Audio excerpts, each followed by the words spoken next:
আসসালামু আলাইকুম।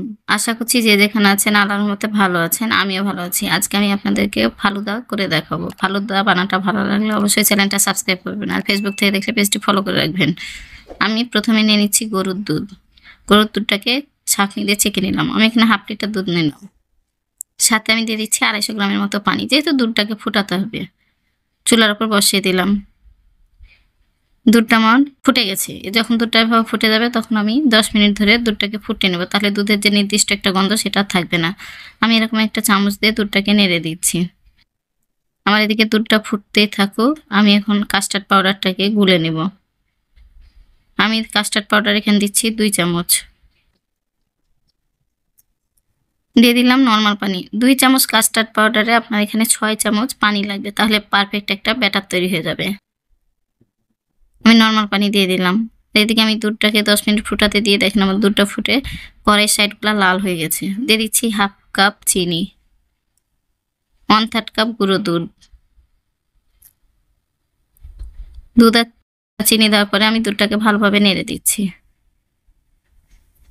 দুধটাকে নেড়ে চেড়ে এখন গুলে রাখা কাস্টার্ড পাউডারটাকে দিয়ে দিলাম। আর অবশ্যই ফালুদাতে কাস্টার্ড পাউডারটা দেওয়ার চেষ্টা করবেন, তাহলে কালারটা খুব সুন্দর আসে আর খেতে আর টেস্ট হয়। কারণ কাস্টার্ড পাউডারে একটা নির্দিষ্ট চকলেটের ফ্লেভার থাকে, সেটা বাচ্চা কাচ্চাদের জন্য খুব মজার।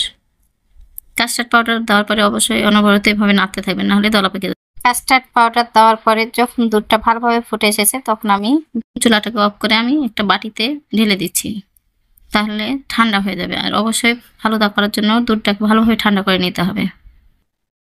সেম কড়াই আমি পানিটা বসিয়ে দিলাম।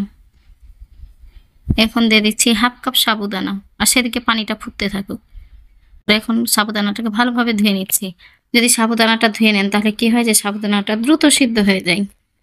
পানিটা ফুটে গেছে, আমি ধুয়ে রাখা সাবুদানাটাকে দিয়ে দিলাম। আর এই সাবুদানা রান্না করার জন্য পরিমাণ কোনো পানি নেই, তবে আপনাদের সুবিধার্থে আমি বলতে পারি যে 1/2 কাপ সাবুদানাতে আপনি 3 কাপ পানি দেবেন, তাহলে পারফেক্ট সাবুদানাটা সিদ্ধ হয়ে যাবে।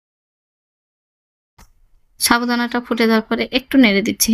দেখেন আমার সাবুদানাটা সিদ্ধ হয়নি। সিদ্ধ হলে বোঝা যাবে যে সাদা সাদা দানাটা বোঝা যাবে না। সাবুদানাটা সিদ্ধ হয়ে গেছে। আমি একটু নেড়ে চেড়ে দিয়ে এখন ছাঁকনিতে দিয়ে দিব। এরকম অবশ্যই ছাঁকনি দিবেন। ছাঁকনিতে ঢেলে নিলাম, তাহলে সাবুদানাটা ছাঁকনির মধ্যে থেকে যাবে, এক্সট্রা পানিটা ঝরে যাবে। আর সাবুদানা ঢালার পরে সাথে সাথে নর্মাল পানিতে ধুয়ে নেবেন, তাহলে সাবুদানাতে দলা পাকবে না। আমার সাবুদানাটা ধোয়া হয়ে গেছে। ফালুদার জন্য আমি দিচ্ছি সবুজ আপেল, লাল আপেল, কালো আঙ্গুর, সবুজ আঙ্গুর, পেস্তা বাদাম, কাঠবাদাম, বেদানা, কিশমিশ, কাজু বাদাম। আপনারা যে কোনো ফ্রুট দিতে পারেন। প্রথমে দিয়ে দিচ্ছি সাবুদানা। সাবুদানাটাকে দিয়ে দিলাম। আর 1/2 লিটার দুধের জন্য কিন্তু 1/2 কাপই সাবুদানা যথেষ্ট। না হলে বেশি সাবুদানা হলে কি হয় যে আপনার ফালুদাটা গাঢ় হয়ে যায়।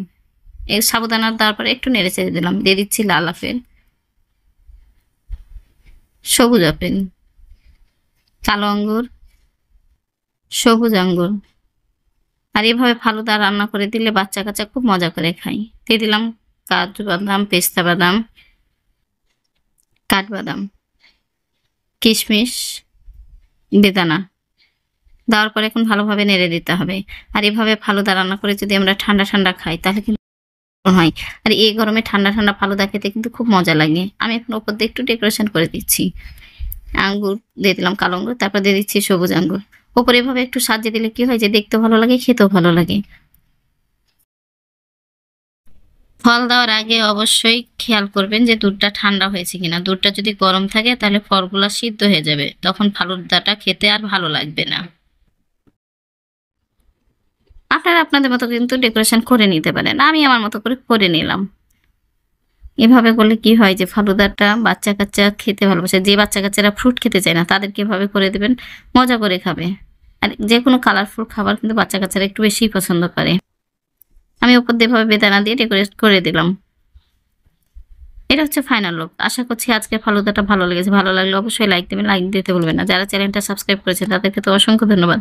যারা চ্যানেলটা সাবস্ক্রাইব করেননি প্লিজ চ্যানেলটা সাবস্ক্রাইব করেন। আপনাদের একটা সাবস্ক্রাইব আমার জন্য অনেক মূল্যবান। আর অবশ্যই কমেন্ট করে জানাবেন ফালুদা রান্নাটা কেমন হয়েছে। আল্লাহ হাফেজ।